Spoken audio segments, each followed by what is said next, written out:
Why are you so unless daughter-in-law? I was stupid enough to allow you to marry my son, but if I could do it over, I would. You really are good for nothing. This kind of things happens all the time. Every time I see my mother-in-law, she verbally abuses me with terrible insults. This is a story of how my happy life with my husband was ruined by this abusive mother-in-law. No, that's not quite right. This is the tragic story of a parent and a child whose lives were ruined as a result of the mother-in-law's abuse. My name is Anita. My husband Alan and I will be celebrating our 5th wedding anniversary soon. Our married life was being smooth sailing until my mother-in-law entered the picture. Alan and I met through work, and after 2 years of dating, he proposed to me. 2 years after getting married, we were able to build our own house, and our married life was peaceful. But that all changed when my mother-in-law got involved. I've never been fond of my mother-in-law. Since the day I met her to discuss our marriage, she gave me a hostile vibe, as if I were her enemy. Even though I love Alan, I couldn't shake off that feeling. When we met, my father-in-law was also present, so we were able to have a decent conversation. Unfortunately, soon after Alan and I got married, my father-in-law died in an accident while at work, and my mother-in-law started meddling in our lives.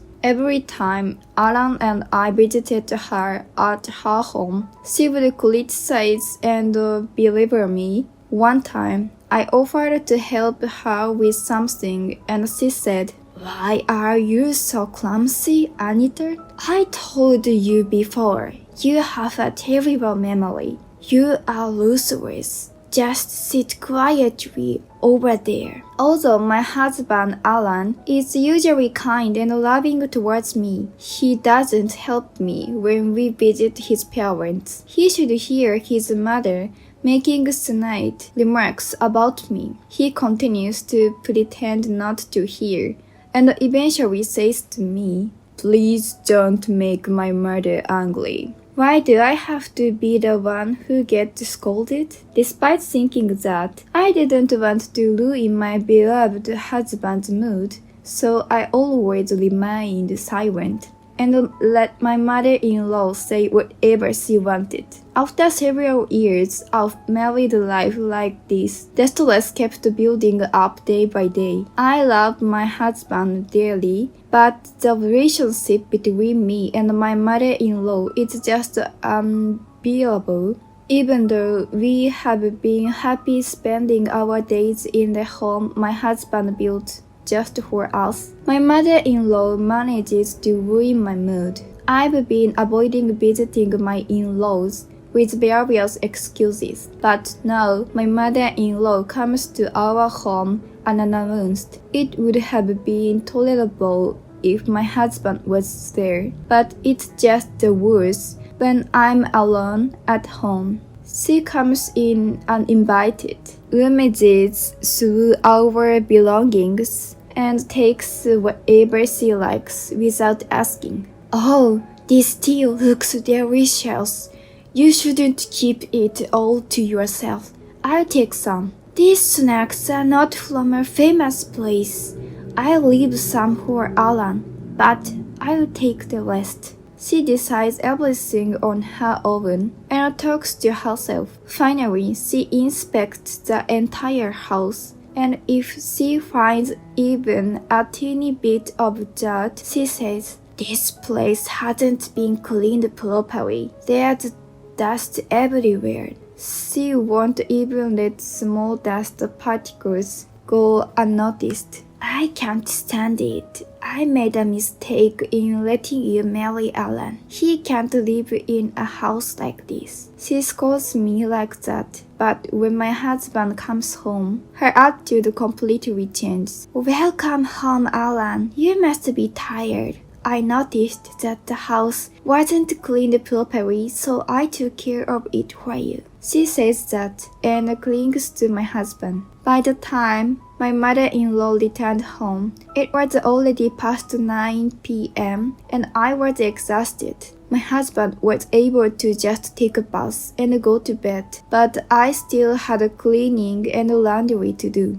With my mother-in-law around, I can't do household chores at my own pace, so I was left with a lot of work to finish. I mustered up the courage to talk to my husband about it. Hey, is there any way to stop your mom from coming over unannounced? I can't keep up with the housework with everything out of order. And it's tough on me when she keeps criticizing me. Oh, yeah, you're right, but she doesn't mean any harm. So please try to be lenient with her. Maybe she just wants to rely on us since she doesn't have a daughter. No matter how seriously I tried to discuss the issues, he always brushes it off like this. The only good thing is that my mother-in-law doesn't have a key to the house, but she'll still ring the doorbell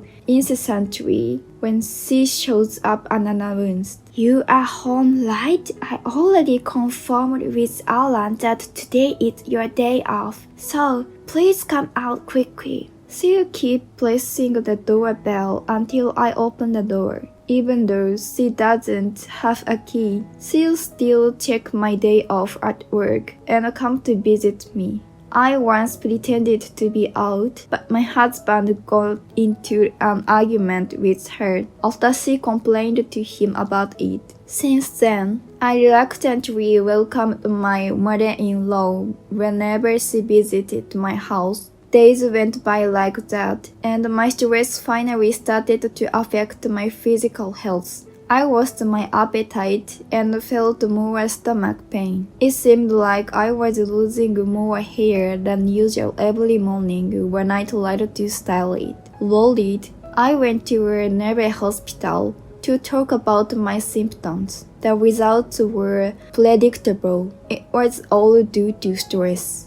The doctor diagnosed that the physical symptoms were caused by psychological stress. She asked if I had any idea what could be causing it. At first, it was hard for me to talk about it, but as I opened up, I couldn't stop myself from crying as I talked about my mother-in-law. I'm really struggling. The kind female doctor gently patted my back as I said this. Please don't push yourself too hard. With those words, I left the hospital and started taking medication for my stomach. While my stomach pain improved, my loss of appetite remained the same. In just 1 month, I lost 3 kilos. My husband noticed that I looked visibly thinner and asked me if everything was okay. But I continued to deceive him, thinking that there was no point in bringing up his mother. One day, I received a message from my mother-in-law telling me to come to the department store near the station. It's almost Aaron's birthday, so I want you to help me choose a present. We went to the men's section, and I was planning to take her to the store of the brand my husband likes, when she said, I don't care about your opinion. I just didn't want to overlap with what you choose. Well, I guess I won't have to worry about that, since I won't be mixing my good taste with your bad taste. So that's what it was all about. I thought she had asked me for help solely for the sake of my husband, but that wasn't the case after all. My mother-in-law just wanted to bully me even when we are out in public.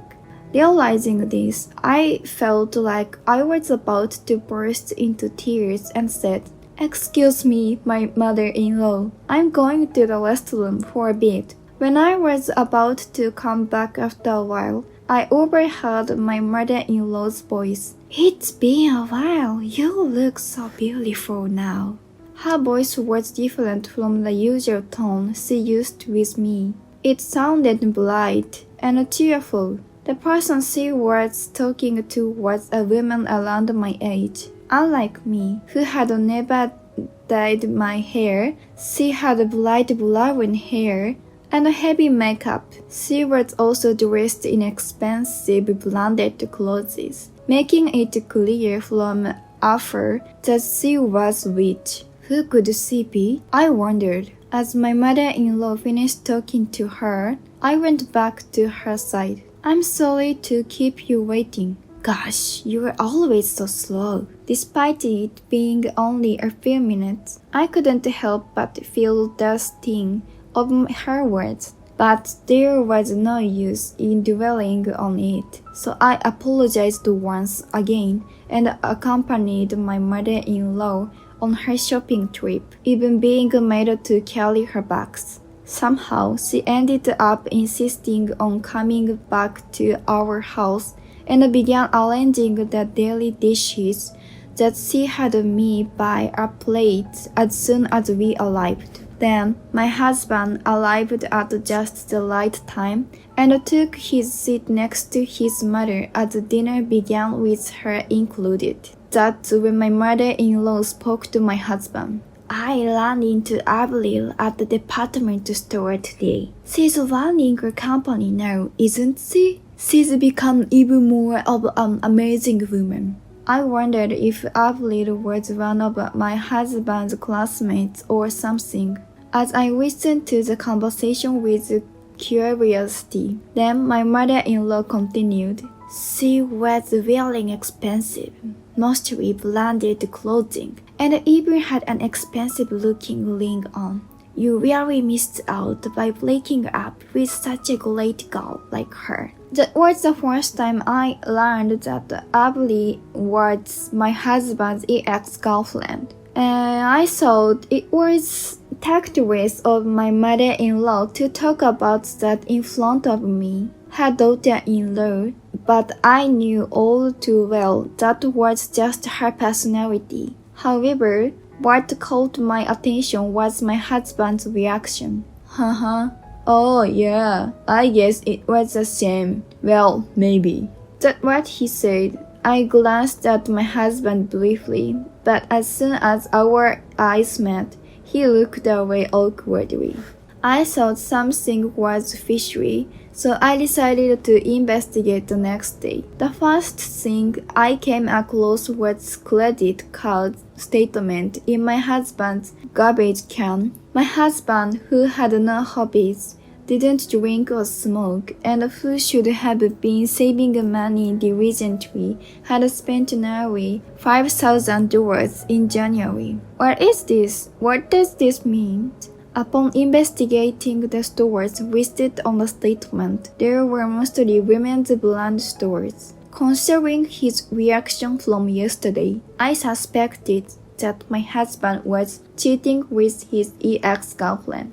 Once I started thinking that, I began to notice more and more things. I found the scent of women's perfume on the suits my husband usually wore, and when I tried to take my husband's socks off to do laundry, I found their long brown hair on them. That's when I became convinced my husband was definitely cheating on me with that woman. And perhaps he sensed that I had discovered his infidelity because one day he suddenly said, "Can't we get a divorce?" I knew it. The sense of unease I had been feeling was indeed real, and I was finally able to realize that, although there were some suspicious points, I never thought that my husband would actually cheat on me. I never thought I would be in a position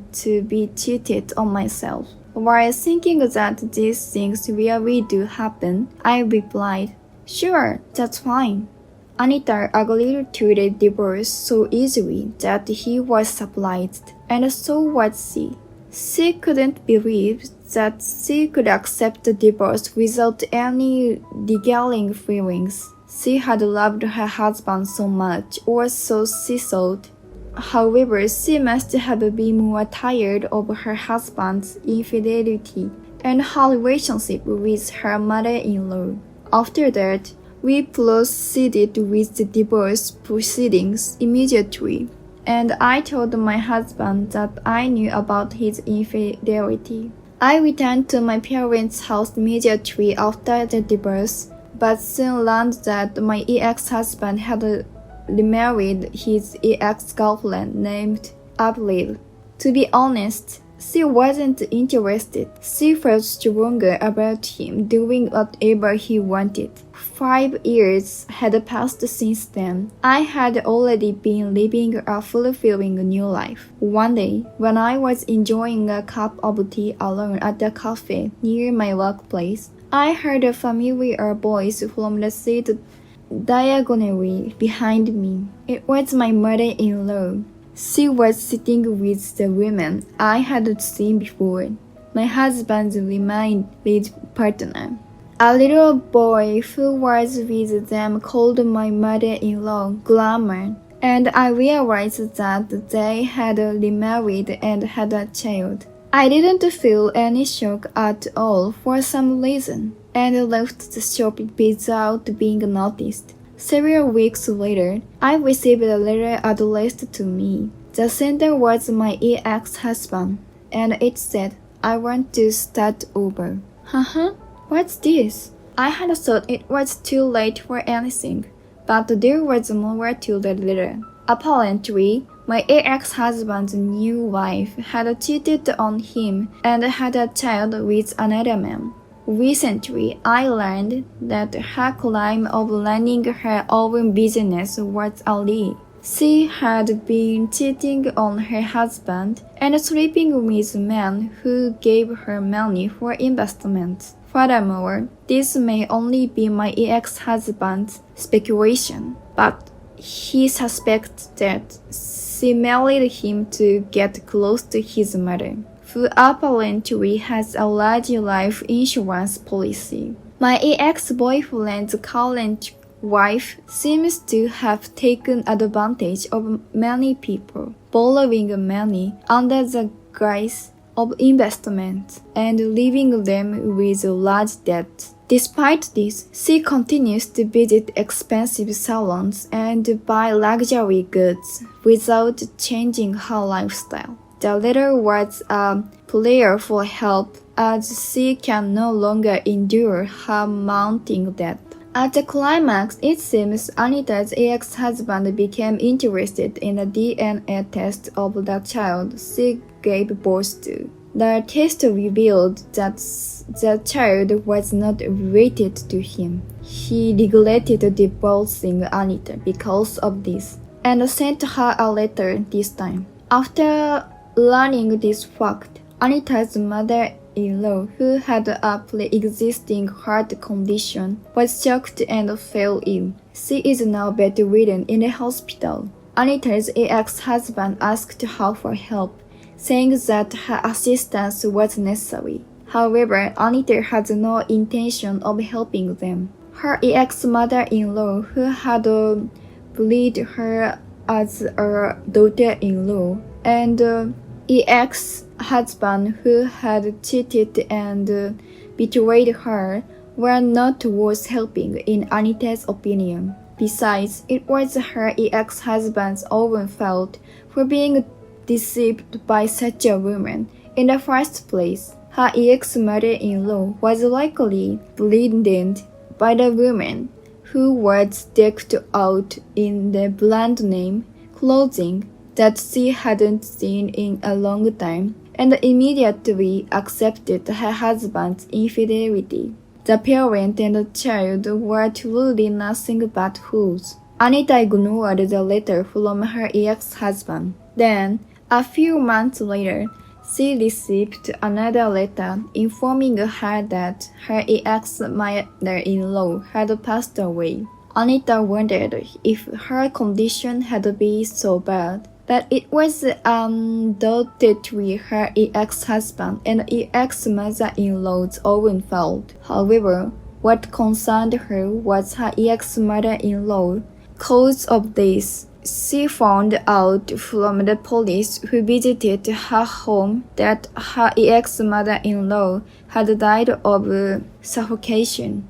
They must have come to her, the ex-wife's house, because there was the possibility of a crime. Anita told them that she hadn't seen him since their divorce, and the police left without any further questions. Since her ex-mother-in-law fell ill, Anita's ex-husband had demanded a divorce, but she had refused it entirely. They continued to live separately, and it seemed that she still had not agreed to the divorce. Several days later, Anita heard rumors that her ex-husband's current partner had been arrested. She wondered if the woman had done it for her ex-mother-in-law's insurance money. But this thought was short-lived. The woman was released with insufficient evidence against her. However, the police still believed that the ex-mother-in-law was a victim of homicide and were pursuing the real culprit. If the current partner was not guilty, then who was? Anita stopped thinking at this point. She felt that further contemplation would lead to a horrific outcome. Her ex-husband repaid the debt they had incurred together, thanks to the ex-mother-in-law's insurance payout. It was said that he had also paid off the debt incurred by his current partner, and that's why she agreed to the divorce immediately afterwards. Anita felt that her original intuition had been correct. Nevertheless, she decided to stop dwelling on it. She had no intention of rekindling her relationship with her ex-husband, and she wanted to avoid any further involvement. She convinced herself that this was for the best and had been keeping herself busy every day to avoid thinking about it.